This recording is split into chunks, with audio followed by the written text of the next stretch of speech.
अभी तक के समस्त समाजों का इतिहास वर्ग संघर्ष का इतिहास है। हेलो दोस्तों, क्या आपको पता है कि यह कथन किसका है? जी हाँ, कार्ल मार्क्स का। तो चलिए फिर हम अपना आज का टॉपिक शुरू करते हैं। तो जैसा कि हम पहले ही मार्क्स के कथन पर चर्चा कर चुके हैं, हमारा आज का टॉपिक है वर्ग संघर्ष। मार्क्स ने जो वर्ग संघर्ष का विचार प्रस्तुत किया है वह उनका सर्वाधिक चर्चित एवं क्रांतिकारी विचार है।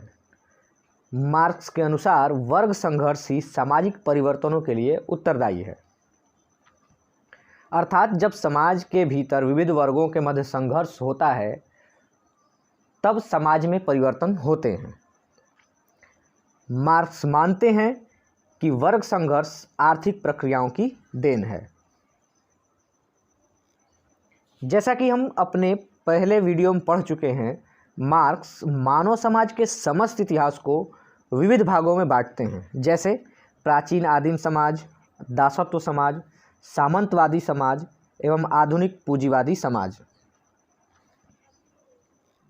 मार्क्स बताते हैं कि आदिम समाजों के पश्चात जो भी समाज बने, चाहे वो दासत्व समाज हो, सामंतवादी समाज हो या आधुनिक पूंजीवादी समाज हो, उत्पादन के समस्त साधनों एवं शक्तियों पर अल्पसंख्यक वर्ग का अधिकार था। यह अल्पसंख्यक वर्ग उत्पादन की क्रियाओं में शामिल भूमिहीन वर्ग, जो क्रमशः दास, कृषक एवं श्रमिक वर्ग थे, उनका शोषण करता था और शोषण की इन्हीं प्रक्रियाओं से समाज में संघर्ष की स्थिति पैदा होती है, जो अंततः वर्ग संघर्ष में बदल जाती है। मार्क्स बताते हैं कि वर्ग संघर्ष के पश्चात पहले वाली व्यवस्था का पूर्णतः अंत हो जाता है और इस प्रकार एक नई सामाजिक व्यवस्था का जन्म होता है। मार्क्स के अनुसार अंत में एक ऐसी सामाजिक व्यवस्था का निर्माण होगा जो वर्ग विहीन, शोषण रहित होगा, जहां उत्पादन के साधनों एवं शक्तियों पर पूरे समूह का या राज्य का अधिकार होगा। यह सामाजिक व्यवस्था सामंतवादी या समाजवादी व्यवस्था है। उदाहरण के लिए हम इसे ऐसे समझ सकते हैं, जैसे आधुनिक पूंजीवादी समाज में जहां समस्त आर्थिक प्रक्रियाओं पर पूंजीपतियों का अधिकार है, श्रमिक वर्ग जो साधन व सुविधाहीन है, जिसके पास किसी प्रकार की कोई भूमि नहीं है, उत्पादन की इस प्रक्रिया में हिस्सा तो लेता है परंतु इसका लाभ इसे प्राप्त नहीं होता और इस पूरी प्रक्रिया में वह पूंजीपतियों द्वारा शोषण का शिकार होता है।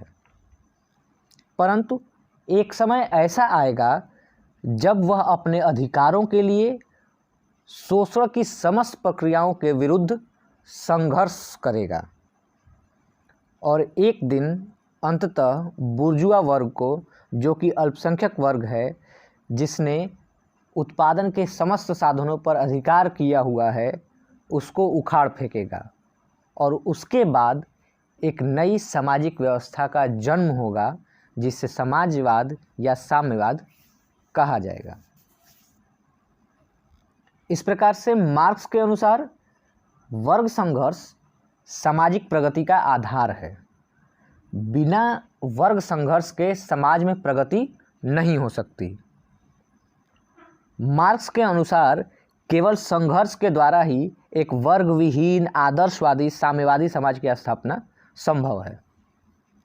हालांकि समाजशास्त्रियों ने मार्क्स के इस क्रांतिकारी विचार की भी आलोचना प्रस्तुत की है। प्रकार्यवादी संप्रदाय के विचारक, जिसमें मैक्स वेबर, स्पेंसर, मर्टन आदि मुख्य हैं, मार्क्स के विचार से सहमत नहीं हैं। उनके अनुसार सामाजिक परिवर्तनों के लिए सिर्फ आर्थिक कारक उत्तरदायी नहीं हो सकता, उसके लिए भौगोलिक, राजनीतिक, धार्मिक एवं सांस्कृतिक कारक भी सामाजिक परिवर्तनों में महत्वपूर्ण भूमिका अदा करते हैं। समाज के वर्गों के मध्य सदैव संघर्ष नहीं होता, बल्कि सामंजस्य भी दिखाई देता है और यही सामंजस्य नए समाज का निर्माण करता है, ऐसा आलोचकों का मानना है। इसके अतिरिक्त समाज में सदैव केवल दो वर्ग ही नहीं होते, जैसा कि मार्क्स अपने विचार में प्रस्तुत करते हैं। उदाहरण के लिए आधुनिक समाजों में उद्योगपति, मध्यम वर्ग जो स्वयं उच्च एवं निम्न वर्ग में विभाजित है एवं श्रमिक वर्ग भी पाए जाते हैं। आलोचक मानते हैं समाजों में वर्ग संघर्ष तो होते हैं, परंतु ये संघर्ष क्रांति के कारक नहीं है। इस प्रकार से मार्क्स के वर्ग संघर्ष के विचार की आलोचना की गई है। बावजूद इसके उनका यह विचार समाजशास्त्र एवं सामाजिक परिवर्तनों को समझने हेतु महत्वपूर्ण दृष्टिकोण प्रदान करता है। धन्यवाद। बाकी की चर्चा हम अपने अगले वीडियो में करेंगे। तब तक के लिए जय हिंद।